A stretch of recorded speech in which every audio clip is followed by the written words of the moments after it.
The Elephant Island Chronicles presents The Dance of the Beasts, The Ballad of the Black Swans and White Buffaloes by Conrad Hannon. Narration by 11 Labs. Foreword. In the mythical land of Eleutheria, ancient prophecies and legendary creatures come to life in a gripping tale of division and unity. As the land teeters on the brink of chaos, symbols of hope and change emerge, each representing different facets of the nation's struggle.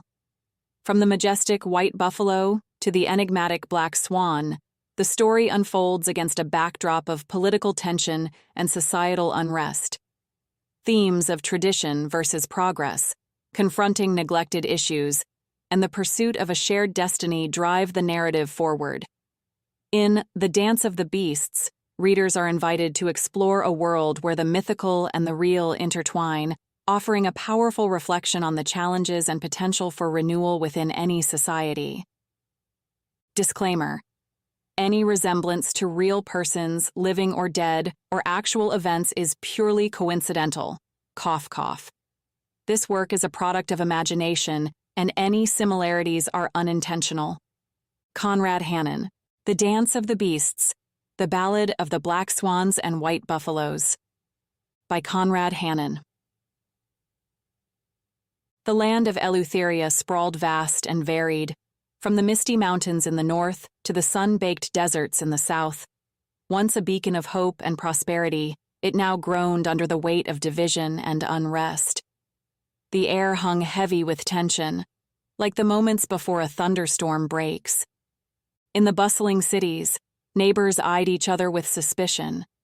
The clatter of construction mixed with heated arguments on street corners. Rural areas weren't spared either.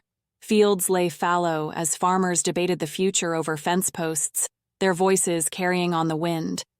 Amidst this chaos, whispers of an ancient prophecy began to circulate. "The white buffalo comes," old-timers muttered in dim taverns, their eyes gleaming with hope and fear.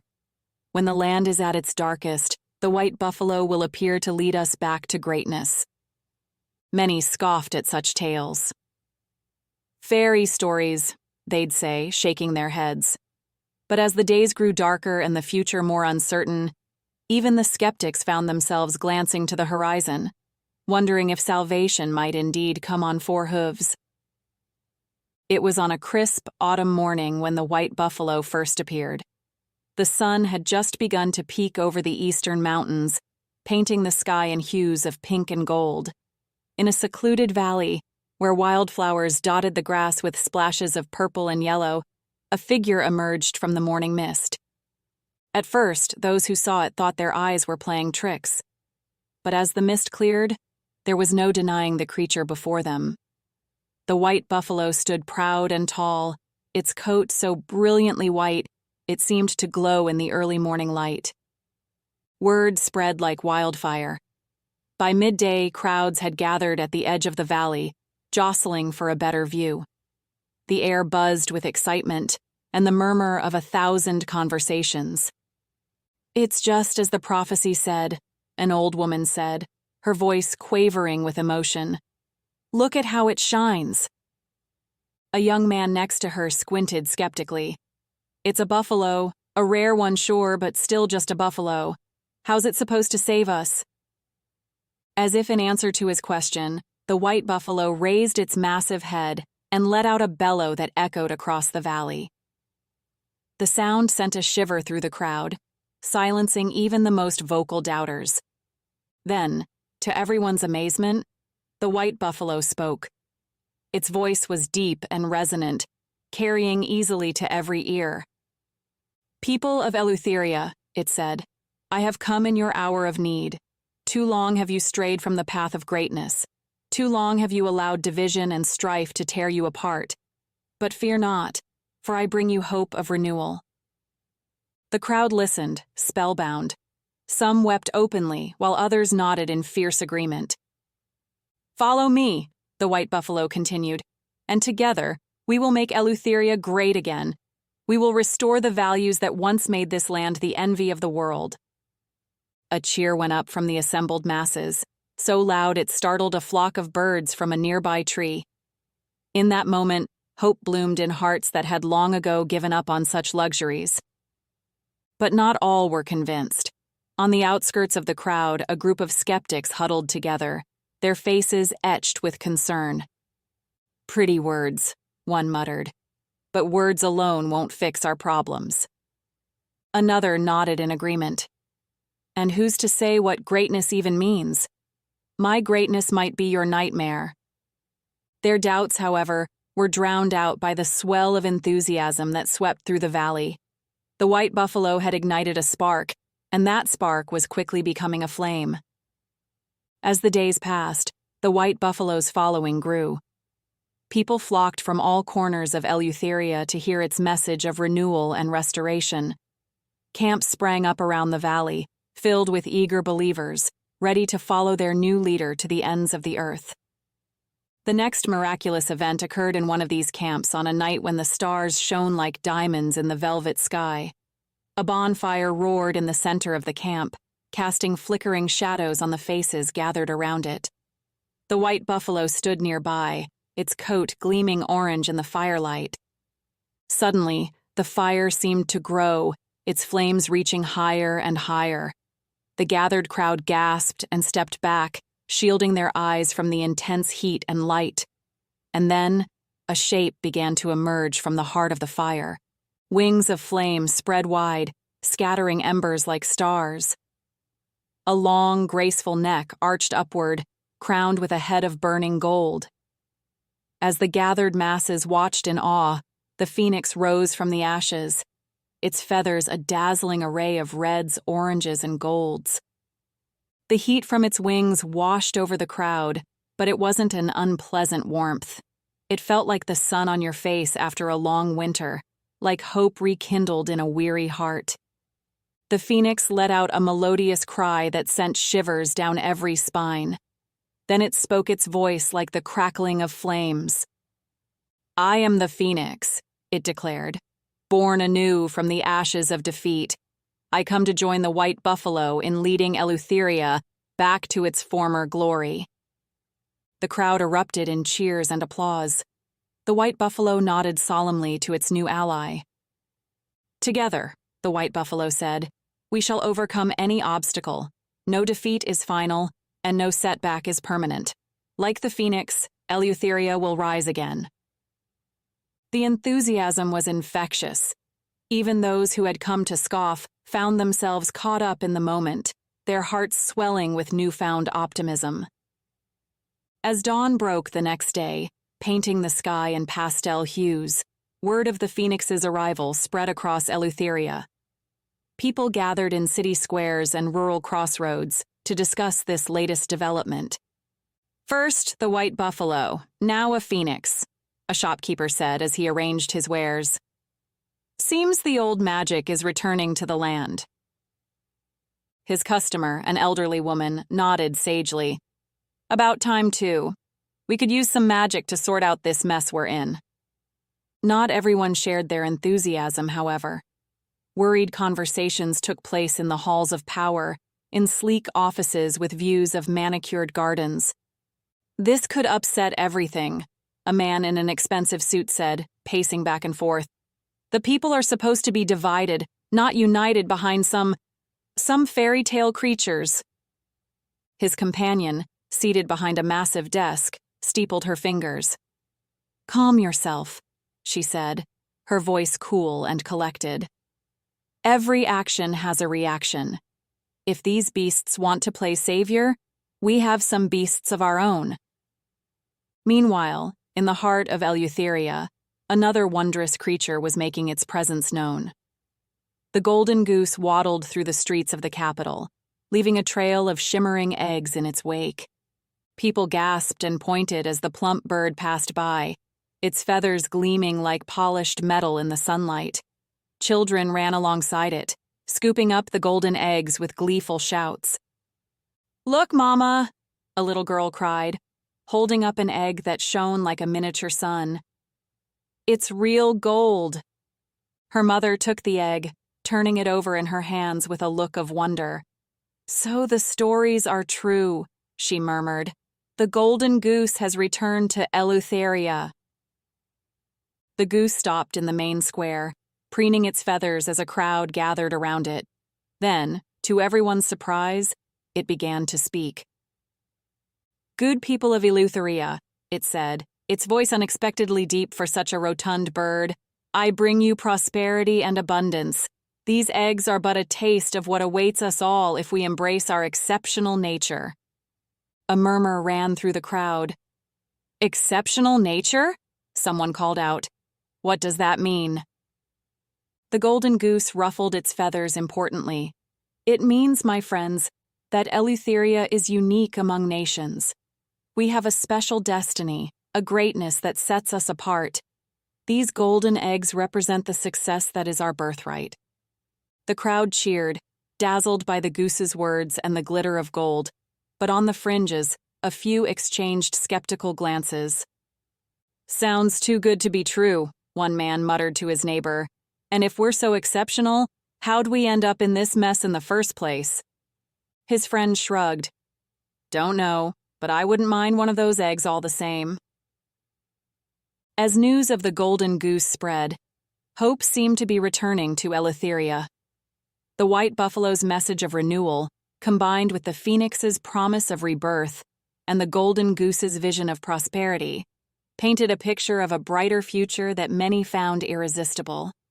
But other forces were stirring across the troubled waters of Lake Disunion in the shadowy forests of the eastern reach. It began with a ripple on the lake's surface, a disturbance so slight that most would have missed it. But keen eyes watched from the shore, and they knew what it meant. "It's coming," a hooded figure whispered, its voice barely audible over the lapping of waves on the shore. As if in response, the waters began to churn. Waves grew larger, crashing against the rocky shore with increasing force. The sky darkened, clouds rolling in as if summoned by an unseen hand. And then, from the depths of the lake, it emerged. Sleek and graceful, its feathers as black as a moonless night, the Black Swan rose from the waters. It spread its wings wide, droplets cascading off them like liquid obsidian. The hooded figures on the shore fell to their knees. "The Black Swan has come," they intoned in unison. "The agent of change is here." The Black Swan glided to the shore, its movements fluid and purposeful. When it spoke, its voice was melodious yet carried an undercurrent of steel. "Rise," it commanded the hooded figures. "There is work to be done." One of the figures lifted its head, revealing a face lined with age and wisdom. "We have awaited your arrival, O harbinger of change. What would you have us do?" The Black Swan's eyes, dark and fathomless, scanned the group. "Eleutheria stands at a crossroads," it said. "The old ways seek to reassert themselves, to drag us back to a past that never truly existed. We must show the people a new path, a future of progress and transformation." A murmur of agreement ran through the assembled crowd. The Black Swan continued, its voice growing stronger. "They have their white buffalo, their phoenix, their golden goose, symbols of a stagnant past, of false promises and fool's gold. We shall show them true change, the kind that reshapes the very foundations of a nation." As the Black Swan spoke, the wind picked up, carrying its words across Lake Disunion and into the heart of Eleutheria. Those who heard them felt a shiver of excitement, or perhaps fear, run down their spines. Change was coming to Eleutheria, whether it was ready or not. While the Black Swan gathered its forces, another beast made its presence known in Eleutheria. This one didn't emerge from mystical waters or rise from magical flames. No, the gray rhino simply charged onto the scene, trampling everything in its path.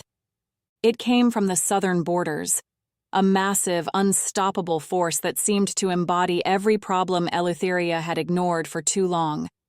Its hide was thick and scarred, impervious to the weapons of those who tried to stop it. Towns and villages in its path were left in ruins. Fields were trampled and roads destroyed. The gray rhino's rampage was a wake-up call, a violent reminder of the issues that had been swept under the rug. In the capital, emergency meetings were called. Politicians argued and pointed fingers, but none seemed to have a solution. "We must stop this beast," one official cried, slamming his fist on the table. "With what resources?" another shot back. "We've been underfunding our defenses for years." A third voice chimed in. "Perhaps if we had addressed the border issues earlier." Their bickering was interrupted by a low, rumbling sound. The ground began to shake. Eyes widened in horror as they realized what was happening. The gray rhino had reached the capital. Panic ensued as the massive beast crashed through the city gates. Its thunderous footsteps echoed through the streets, accompanied by the sound of crumbling buildings and terrified screams. Amid the chaos, a small group huddled in an alleyway, watching the destruction unfold. "This is it," one of them said, his voice tight with fear. "This is what we've been warning about for years." Another nodded grimly. The gray rhino, the obvious threat everyone chose to ignore until it was too late. As they spoke, the rhino paused in its rampage. It turned its massive head towards them, its tiny eyes glinting with what almost looked like intelligence. Then, to their utter shock, it spoke. "You see me now, don't you?" The gray rhino's voice was like grinding stone. "Now that I'm destroying your homes, trampling your fields, you finally pay attention." The group stared, dumbfounded. Braver, or perhaps more foolish than the rest, one of them stepped forward. What do you want?" he asked, his voice quavering. The gray rhino snorted, a sound like a blast furnace. "Want? I want nothing. I am not here because I want to be. I am here because you ignored me for too long. I am every problem you chose not to see, every crisis you decided could wait until tomorrow." With that, the gray rhino turned and continued its path of destruction, leaving the group to ponder its ominous words. As news of the gray rhino's rampage spread, it seemed that Eleutheria was being torn apart at the seams. The white buffalo and its allies tried to rally the people, promising renewal and prosperity. The Black Swan whispered of necessary change and progress. And through it all, the gray rhino continued its relentless charge, a physical manifestation of every neglected issue. But there was another player in this grand game, one that preferred to stay in the shadows. In a hidden chamber deep beneath the capital, the Dragon King coiled around its hoard of secrets and whispered promises. The Dragon King was not a beast of flesh and blood like the others. It was more like a living shadow, its form constantly shifting and changing. Its eyes glowed with an inner fire, reflecting the countless schemes and plots it had set in motion. Around it gathered a select few, the power brokers and kingmakers of Eleutheria. They came in secret, their faces hidden behind ornate masks. "The pieces are in place." The Dragon King's voice was a sibilant whisper that seemed to come from everywhere and nowhere. The gray rhino, its destruction was all part of the plan. One of the masked figures spoke up. "And the Black Swan?" The Dragon King's form rippled, a chuckle like the rustle of scales. "Ah, our agent of change. It too follows the plan, though it knows it not. Its calls for progress will drive the people further into the arms of the white buffalo." And the white buffalo, rallying the masses with dreams of a return to greatness. For a moment, the Dragon King's eyes flared brighter. An unforeseen complication, but one we can use to our advantage. Fear makes people easy to control after all. The gathered elite nodded in agreement. They had long ago learned that the Dragon King's plots within plots always served a greater purpose. "What of the golden goose?" a third voice inquired. "Its promises of prosperity could upset the balance." The Dragon King's form solidified slightly, taking on a more serpentine appearance. "The golden goose is a fool's distraction. Its eggs may glitter, but they are as empty as the promises of politicians. We will let it play its part for now, but when the time is right. The threat hung in the air, unspoken but understood by all. "And what is our part in all this?" the first masked figure asked. The Dragon King uncoiled itself, stretching to its full, impressive height. "You, my dear pawns, will continue to pull the strings from the shadows, whisper in the right ears, plant the seeds of doubt and discord. The Black Swan will ascend when the time comes, but we will truly rule." The Dragon King's laughter echoed through the hidden chamber as the secret conclave concluded. Above, in the streets of the capital, the people of Eleutheria went about their lives, unaware of the machinations unfolding beneath their feet. The stage was set. The beasts were in play. And Eleutheria teetered on the brink of a change that would shake it to its very foundations. The day of reckoning arrived with a sky the color of bruised plums. Thunder rumbled in the distance, a fitting backdrop for the confrontation that was about to unfold. In the great central plain of Eleutheria, the white buffalo stood proud, its coat gleaming despite the gloomy weather. Beside it, the phoenix perched on a rocky outcropping, its fiery plumage a stark contrast to the darkening sky. The golden goose waddled nearby, occasionally laying a shimmering egg. The black swan was facing them across the plain, its ebony feathers absorbing what little light remained. The gray rhino pawed the ground beside it, snorting plumes of hot breath into the cool air. Between these titanic forces, the people of Eleutheria gathered. Some rallied behind the white buffalo, others clustered near the black swan. Many simply stood in between, uncertain and afraid. The white buffalo's voice boomed across the plain. "People of Eleutheria, the time has come to reclaim our greatness. Too long have we allowed ourselves to be led astray by false promises of progress." The black swan's melodious tones cut through the air in response. Progress is not to be feared but embraced. We cannot cling to the past if we hope to build a better future. As they argued, the gray rhino began to stamp its feet, creating tremors that rippled across the ground. The golden goose squawked in alarm, its golden eggs rolling away. High above, unseen by those below, the Dragon King circled, its serpentine form blended with the dark clouds, only occasionally visible when lightning flashed. The white buffalo lowered its head, preparing to charge. "You speak of progress, but your words ring hollow. What have your changes brought but chaos and division?" The black swan spread its wings wide. "And what has your so-called greatness achieved? A land mired in outdated thinking, unable to adapt to a changing world." As tensions rose, the phoenix suddenly took flight, its wings leaving trails of flame in the air. It circled above the gathered crowds, its voice cutting through the arguing. "Behold," it cried, "while you bicker, the true threat goes unaddressed." All eyes turned to where the phoenix was pointing with its beak. The gray rhino, seemingly tired of being ignored, had begun another rampage. It charged through the crowd, scattering people left and right. "This is what happens when we ignore our problems," the phoenix declared. "When we let our disagreements blind us to the real issues facing our land." For a moment, there was silence save for the thundering footsteps of the gray rhino. Then, slowly, people began to move. Not away from the rhino, but towards it. They linked arms, forming a human chain in its path. The rhino skidded to a halt, clearly confused by this unexpected resistance. A voice rose from the crowd.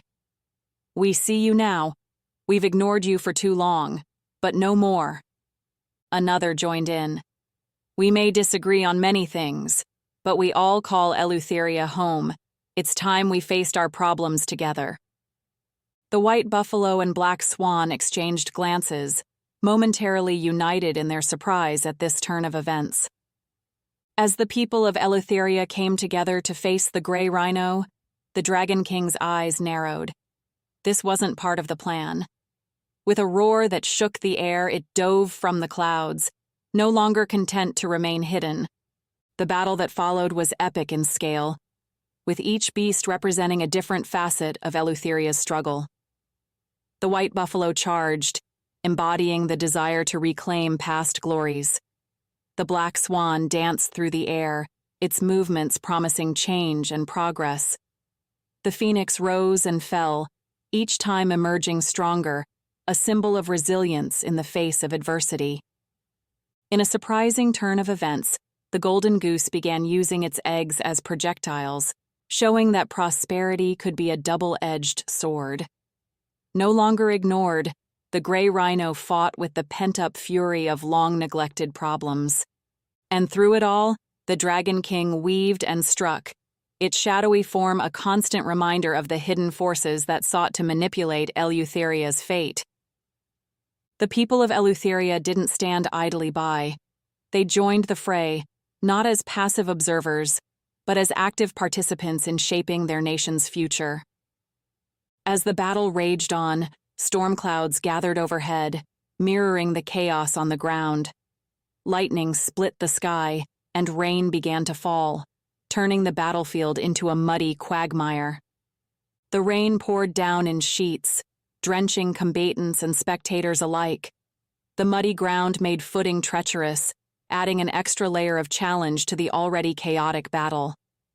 The white buffalo's once pristine coat, now streaked with mud, lowered its head and charged at the black swan.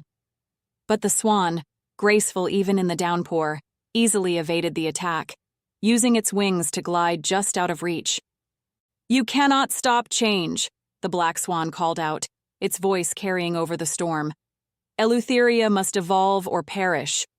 The white buffalo snorted, shaking water from its face. "Change without wisdom is just chaos. We must remember who we are and what made us great." As they clashed, the phoenix swooped low, its flames hissing in the rain but refusing to be extinguished. It dive-bombed the gray rhino, which was still being corralled by the determined citizens of Eleutheria. "Face your problems," the phoenix screeched. "Confront them head-on." The gray rhino, for its part, seemed to be tiring. Its rampage had slowed, and there was a look in its eyes that almost seemed like relief, as if it was glad to finally be acknowledged. Meanwhile, the golden goose waddled through the battlefield, still laying eggs, but at a much slower rate. The rain had washed away much of its luster, revealing that beneath the golden sheen, it was just a goose after all. "Prosperity isn't everything," it gasped between labored breaths. "There's more to greatness than gold." Above it all, the Dragon King swooped and dove, its serpentine form slicing through the rain. It was everywhere and nowhere, whispering doubts into ears one moment, sowing discord the next. But its shadowy form seemed less substantial in the harsh light of day and the unforgiving rain.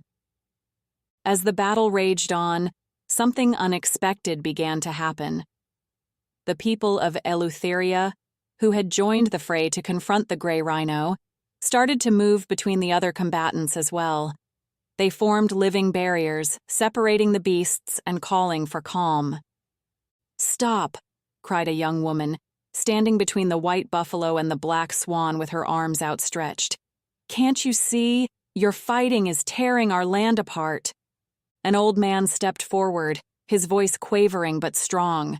"We don't need to choose between tradition and progress. We need both." More voices joined in, rising above the storm. The white buffalo reminds us of our values. The black swan shows us new possibilities.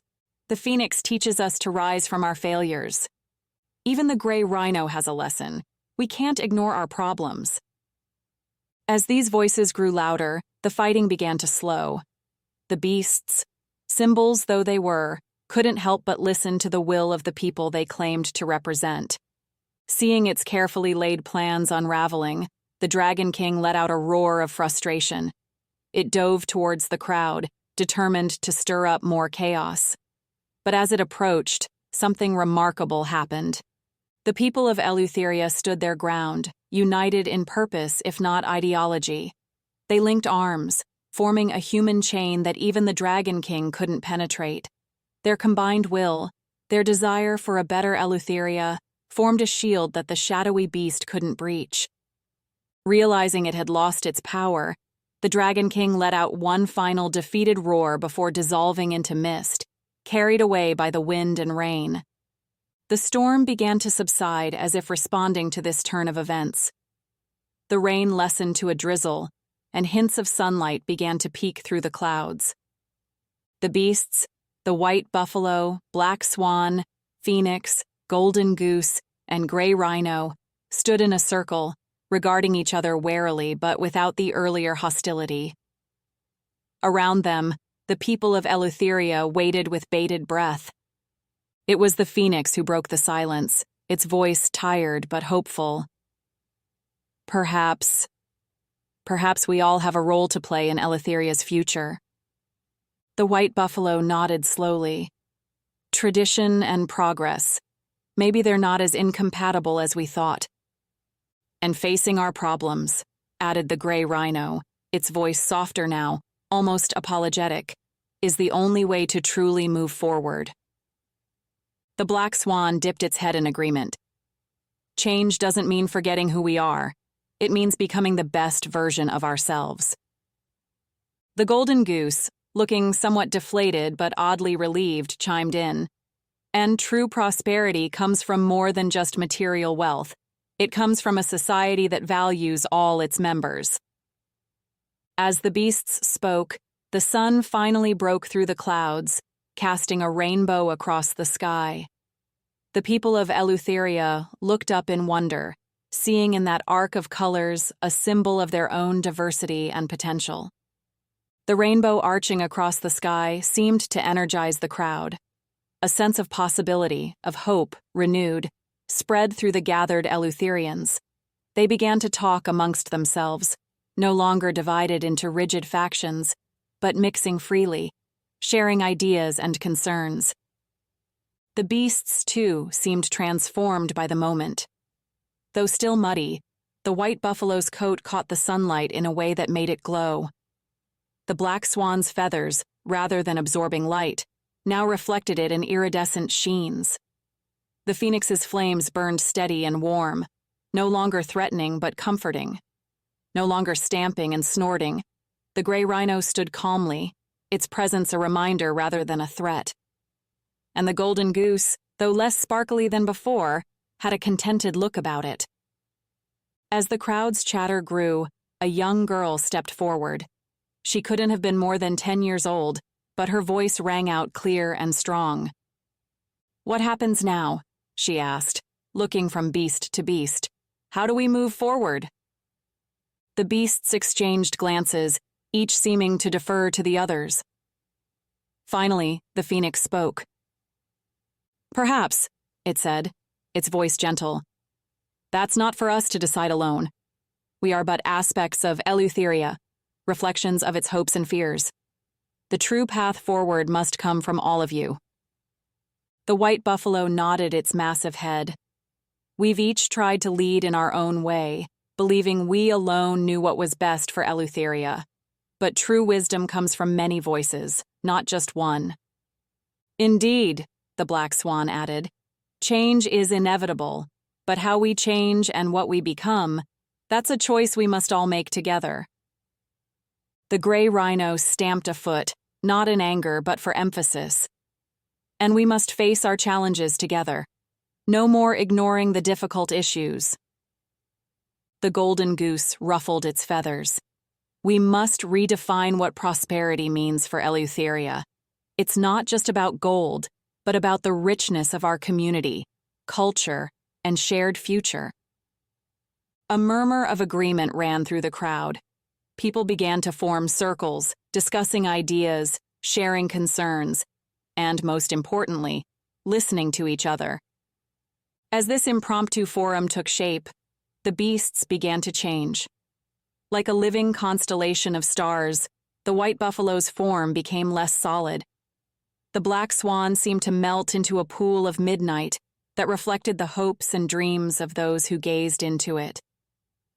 The phoenix's flames grew softer, becoming a warm glow surrounding the gathering.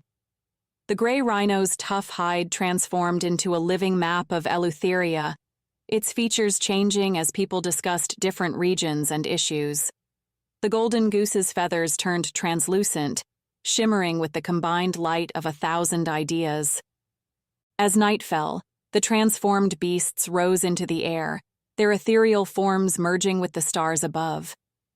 The people of Eleutheria watched in awe, understanding that while the physical manifestations might be gone, the spirits of what they represented would always be a part of their land. The impromptu forum continued long into the night, lit by the soft glow left behind by the phoenix. Ideas were shared, plans were made, and connections were forged across old divides. The land felt different as dawn broke on a new day in Eleutheria.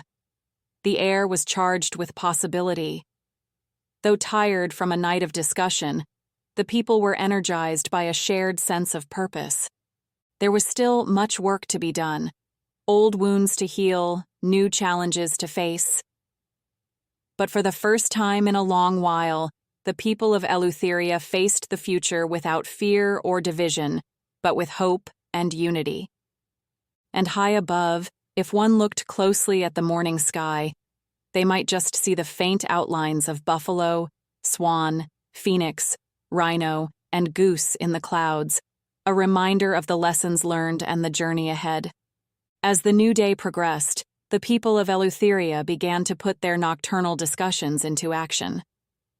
The Great Plain that had been a battlefield just hours before was now transforming into a hub of activity. In one corner, a group was setting up a community garden, their hands deep in the soil recently churned by conflict. "We'll grow food for all," a woman explained, wiping sweat from her brow. "No more relying solely on the golden goose's promise of prosperity. We'll create our own." Nearby, a team of engineers and environmentalists huddled over plans. "If we're going to address the issues the gray rhino represented, we need to start with infrastructure," a young man said, pointing to a schematic. "Sustainable development that doesn't ignore our long-term challenges." Under a hastily erected tent, a diverse group was engaged in a lively debate about education reform. "We need to honor our history," an elderly teacher insisted, "but also prepare our children for a changing world." Heads nodded in agreement as they worked to balance tradition and innovation. As the sun climbed higher, more and more Eleutherians joined the efforts on the plain. Those who couldn't be there in person connected via hastily established communication networks, ensuring that voices from all corners of the land were heard. But it wasn't all smooth sailing. Old habits die hard, and there were moments of tension as differing viewpoints clashed. Yet each time conflict threatened to derail their progress, someone would point to the sky, reminding everyone of the lessons learned from the dance of the beasts. As evening approached, a small group gathered on a hillock overlooking the plain. They watched the bustling activity below with a mixture of pride and trepidation. "It's a good start," one of them said, "but will it last?